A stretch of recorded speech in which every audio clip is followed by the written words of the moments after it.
Alright guys, vous avez sans doute comme moi dans le passé déjà été chez le barbier pour sortir avec la coupe de vos rêves, pour vous ramasser le lendemain matin après une demi-heure de bataille avec le peigne et le séchoir à ressembler plutôt à ça ici. Fait que si vous voulez savoir comment passer de ça à ça, ben dans cette vidéo on vous montre comment le faire facilement en moins de 5 minutes.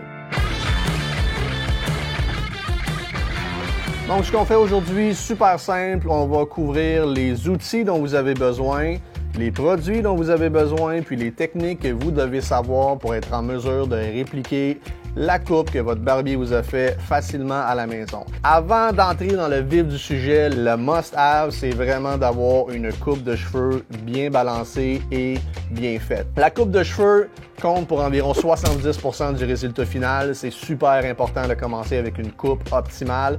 Ensuite, si on parle des techniques, des outils, puis des produits qu'il faut avoir, ben on leur donne chacun environ un 10% d'importance. Donc, c'est le tout ensemble qui va faire que vous allez être en mesure de répliquer votre fameuse coupe de cheveux super facilement le matin. Donc, on rentre dans le vif du sujet. On commence avec les outils à utiliser pour commencer. Vous n'avez pas besoin de 52 peignes, 42 brosses, c'est super simple. On va commencer principalement par avoir un peigne comme ça ici avec des dents plus élargies et des dents plus serrées. Ce peigne-là va vous aider à enlever les nœuds puis placer vos cheveux à la fin de la coupe. Si vous avez besoin de faire une partition dans votre coupe, un peigne avec une dent un petit peu plus large ici va vous aider grandement. Les peignes cheap sont en plastique, causent beaucoup de statique, puis ont souvent des petites coches mal polies au niveau des dents qui vont endommager vos cheveux. Donc, investissez dans un bon peigne, soit en cellulose acétate ou en fibre de carbone. Ensuite, ce qu'on appelle un vent brush, qui est une brosse ici avec des trous. Ça va permettre à l'air de passer plus facilement, accélérer le séchage, puis donner le mouvement dont vous avez besoin à votre coupe quand vous allez le faire sécher. Si vous avez besoin de volume, si vous voulez une coupe style pompadour, si vous voulez jacker ça dans les airs, vous allez avoir besoin d'une brosse Denman comme ça, qui a un fond en caoutchouc, puis des dents un petit peu plus pointues. Va vous permettre vraiment d'agripper facilement les cheveux. Dernier outil, le plus important de tous, le fameux séchoir à cheveux. Un séchoir à 20$ va prendre énormément de temps à sécher, puis risque de brûler vos cheveux plus que d'autres choses. Donc, ayez pas peur d'investir dans un séchoir de bonne qualité. Ok, je viens juste de mouiller légèrement mes cheveux. On va tomber dans la partie le fun, la partie qui fait que ça passe ou ça casse. Si vous n'êtes pas capable d'utiliser les bonnes techniques pour répliquer la coupe que vous avez eue chez le barbier, ça ne sert absolument à rien. Donc, les cheveux légèrement mouillés, évidemment, quand vous sortez de la douche, vous pouvez les sécher un petit peu juste à la serviette, mais gardez quand même assez d'eau pour qu'on puisse sécher les cheveux assez longtemps pour donner le style qu'on veut. Je reprends le Grooming Tonic, version en spray. Un tonic, ce que ça fait, c'est que ça va protéger vos cheveux lors du séchage, puis ça va aider à donner beaucoup de volume. Donc, on va venir sécher le cheveu avec le tonic pour donner du volume. On met un peu dans les mains, on peut le sprayer directement dans les cheveux, comme vous voulez. On va vraiment venir le disperser partout comme il faut, à la racine des cheveux. On s'assure qu'il y en a vraiment partout. OK, fait que dans mon cas, je sors le vent brush, puis on va sortir le séchoir avec une chaleur médium à puissance maximale. Donc, ce que je fais simplement, c'est que je fais sécher le cheveu dans la direction que je veux y donner. Ce que je vais commencer à faire, on va vraiment aller vers les côtés.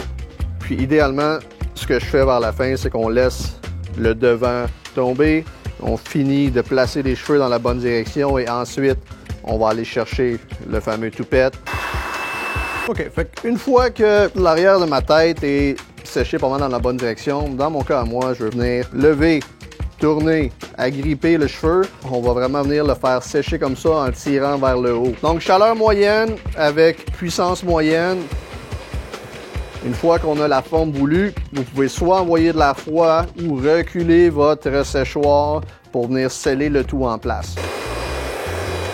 L'important quand vous faites sécher vos cheveux, c'est de leur donner pratiquement la forme que vous voulez avoir au résultat final. Si vos cheveux n'ont pas la bonne forme et que vous les forcez à rester en place avec le produit après, aussitôt que vous allez avoir un peu chaud, aussitôt que vous allez pogner un coup de vent, ça va se déplacer un peu partout. On vient simplement finir ça avec le produit qui est fait pour le type de coupe qu'on veut, puis le tour est joué. So, de mon côté, comme je vous ai dit, j'utilise une pommade avec un lustre semi-élevé, puis avec une tenue assez forte. J'ai des cheveux super minces, donc je veux vraiment que ça tienne bien. J'utilise la Rousel bleu pâle ici. Donc, en termes de pommade, c'est une pommade à base d'eau, donc ça s'applique facilement, ça va sécher, puis ça va bien se laver. On veut en prendre quand même une pas pire quantité, mais pas trop comme ça. C'est toujours mieux d'en rajouter un petit peu plus si vous sentez qu'il en manquait que d'y aller vraiment avec trop au départ. La chose à savoir, quand vous appliquez de la pommade, là, on se frotte pas ça dans les mains puis on s'envoie ça dans les cheveux. Oubliez ça, vous allez vous retrouver avec un casque d'astronaute puis un look d'Astro, le petit robot. L'important, c'est de venir le frotter comme il faut dans les mains, de l'étendre de façon homogène. On veut aller porter ça dans le fond de la tête. On veut vraiment aller porter la pommade au niveau de la racine et non sur le dessus du cheveu. C'est ce qui va faire que ça passe ou ça casse. Donc, une fois que c'est fait, vous pouvez commencer à les envoyer dans la direction que vous voulez avec vos doigts. De mon côté, j'envoie les côtés vers l'arrière. Je vais venir chercher mon fameux peigne. Règle générale, je vais passer avec le côté un petit peu plus large au début pour mettre le tout en place, démêler tout ça au besoin. Puis je vais finir avec le côté avec les dents un petit peu plus serrées pour venir vraiment compléter le look que je veux avoir. Fait que c'est aussi simple que ça. Des bons outils, des bons produits, les bonnes techniques, puis vous allez être capable de faire la coupe que vous voulez, de la répliquer facilement le matin en 5 à 10 minutes, pas plus. Alright guys, merci d'avoir regardé jusqu'à la fin. Si vous avez aimé ce que vous avez vu, faites simplement vous abonner à notre channel YouTube, likez la vidéo et si vous avez besoin d'informations sur les produits, les outils, les techniques dont on vient de vous parler, regardez la section description en bas, vous allez avoir les liens pour toutes nos plateformes, Instagram, notre site web et toute la patente. So cheers, puis à la prochaine!